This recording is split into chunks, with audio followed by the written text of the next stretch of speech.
My name is Jake, and this is my story of how a hopeful retreat turned into a nightmare beyond comprehension. Back when the world was quieter, I found solace in the woods. My university had ended abruptly, leaving me drowning in stress and fatigue. I desperately needed an escape. A colleague mentioned a cozy, secluded cabin at the edge of Eight Creeks Forest, a place untainted by civilization, perfect for unwinding. It sounded ideal. Little did I know, solitude is a double-edged sword. The first few days were serene. The towering spruce shields danced to the song of the wind, and the melodic rush of the nearby creek lulled me to sleep each night. But on my third evening, an unsettling feeling overtook me. Perhaps it was the cabin's unsettling silence, not a kind silence, but the kind that seems to withhold secrets. I awoke at midnight to an inexplicable chill, the air suddenly heavy and foreboding. My heart drummed violently within my chest as I heard the floorboards creak as if someone was inching closer. Dismissing it as paranoia was my first mistake. Days grew dark. While hiking the forest trail, I stumbled upon ominous carvings on tree trunks, cryptic symbols whose meaning eluded me. Yet their intent was clear. I couldn't shake the chilling gaze of unseen eyes watching me. The cabin's aura shifted each night, the shadows within growing denser, defying the moonlight's glow. I faced sleepless nights, waiting for the sun to relieve the nightmare. I was far from alone. On the seventh night, I awoke to a whisper outside my door. Garbled and just beyond the threshold, words too distorted by malevolence to understand, yet it sparked a visceral fear within me. Summoning courage, I flung open the door, revealing nothing but the unyielding darkness. Desperate, I reached out to Jack, the cabin's owner, via text. He responded cryptically. I didn't want to believe it, but it's always been there. A warning it seemed, yet devoid of explanations. I was trapped. That same night, the cabin revealed its true nature. A burst of freezing wind shot through the cabin, extinguishing the flames I relied upon for comfort. Shivering, I grabbed my flashlight, illuminating the room in an eerie, amber glow. There, standing at the edge of the light, was a shadowy figure, its form shifting and indistinct. I could feel its unforgiving rage, its presence sending my skin crawling. I stumbled backward, terror seizing my senses as the darkness advanced, an all-consuming void swallowing the light. I heard whispers swirling around me, tales of betrayal, anguish reverberating through the cabin walls, a malevolent history demanding its due, reclaiming its legacy. The figure lunged, a suffocating darkness wrapping around me. With a primal scream, I darted out of the cabin, sprinting through the forest, roots and branches clawing at my legs as I ran. Dawn greeted my desperate escape at the forest's edge, the first signs of humanity cutting through the despair. I stumbled back into town, my mind reeling and sanity fractured. The locals deemed it all derangement, tales born from solitude and silence. Jack was nowhere to be found, his cabin reclaimed not by nature, but by its own haunted history. Months passed, yet the shadow lingers just beyond the periphery. In every silence, I hear those whispers calling, drawing me back to Eight Creeks. I realize now the warnings etched into those trees weren't meant for intruders like me, but for the cabin itself, a piece of the forest's tragic past, perched on the razor's edge of reality and the occult unknown. Every day since that treacherous night, I wrestle with the unease that one day the shadow will return. Not to the cabin in Eight Creeks, but for me.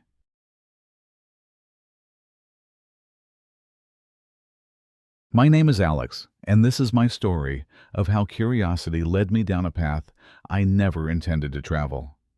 It all started on a cold autumn evening. The wind outside my window howled like a distant banshee, carrying with it the first whispers of a chilling tale. I had always been a tech enthusiast, spending countless hours on the internet, delving into corners where most dare not tread. It was during one of these seemingly innocuous explorations that I stumbled upon something that would alter my life permanently. Like any other night, I was scrolling through forums dedicated to urban legends and unsolved mysteries when a thread caught my attention. The title seemed to flash ominously. The Forgotten Domain. Enter if you dare. The forum post was sparse on details, yet compelling. A series of coordinates, an encrypted link, and a warning that seemed almost cliched in its cryptic style. Not all domains should be found. The thrill of uncovering something hidden piqued my interest. Ignoring the inner voice that insisted caution, I began meticulously decrypting the link. Hours slipped by in untouched silence until finally, the code unraveled and transported me to an innocuous yet disturbingly plain website. It seemed haphazardly thrown together with a singular, straightforward interface. The threat of malware or a virus seemed absent, but the unnerving part was the live webcam feed in the center of the page. It was dark, only illuminated by a faint amber light. The room seemed ordinary at first glance, until I noticed in the corner a small, grimy mirror and a worn-out chair set ominously towards it. This setup struck me as odd, the kind of setup that screams of malevolent curiosity, a portal between realities best left unopened. Despite the unease slithering up my spine, I couldn't peel my eyes away.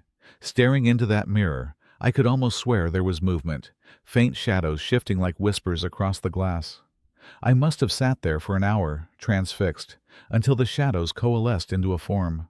A blurred figure slowly emerged, stepping as if out of the mirror's edge. That's when the dread truly took root. Panic surged within, but an inexplicable force kept me pinioned in place. The figure, now more discernible, was clad in antiquated attire, a turn-of-the-century suit with a time-worn elegance, his visage obscured in sinister vagueness. As he faced the camera, it felt like a paralyzing chill enveloped my room. Then he smiled, a ghastly twisting of his lips, a gesture devoid of warmth or humanity. It was as if he acknowledged my presence through the screen, sinisterly inviting me into his twilight domain. Suddenly, my computer shut down with a sharp click, leaving only the buzzing silence of my room. Shaken, I flipped the power back on, only to find everything as it was, without a trace of the site. Paranoia became my night companion, the fear palpable as shadows seemed to stretch longer, and the ordinary sounds of my home morphed into menacing whispers. The escalation was subtle, but persistent. Forgotten, the domain haunted my dreams with images of that lone figure, whispering secrets of the void, with a voice that clawed at my sanity. I knew sleep would betray me. Shadows appeared to animate along my walls, and the mirror in my own room eerily beckoned with silent promises of truth. Days blurred into each other with a kind of surreal torment. It was during these nights that I felt his presence more acutely, his spectral form now manifesting in the periphery of my vision, always there but just out of grasp. I was spiraling into madness, and I knew it. In a desperate attempt to regain control, I delved into research about mirrors, portals, and forgotten entities. The clues led to myriad mythologies about the Veil's worlds, but none so compelling as the folklore of mirrors as doorways to other realms. The folklore spoke of souls entrapped, shadow binders, and those who wander lost, seeking mirrors as gates to escape confinement. I became obsessed, convinced that what I had seen was real, and that only through understanding could I close the breach I had unwittingly opened. Eventually, a mentor from an occult forum guided me towards a solution, a complex ritual meant to sever ties between realms. Fearful, yet resolved, I prepared meticulously, gathering relics of protection and consecrating my space with salt and sacred herbs. The night I performed the ritual, the atmosphere was electric with anticipation, the air heavy with expectancy. I faced the mirror, heart pounding, words of banishment spilling forth like a desperate prayer. Momentarily, I glimpsed his form again, hateful eyes locked onto mine. But as the words crescendoed into a command, the spell took root.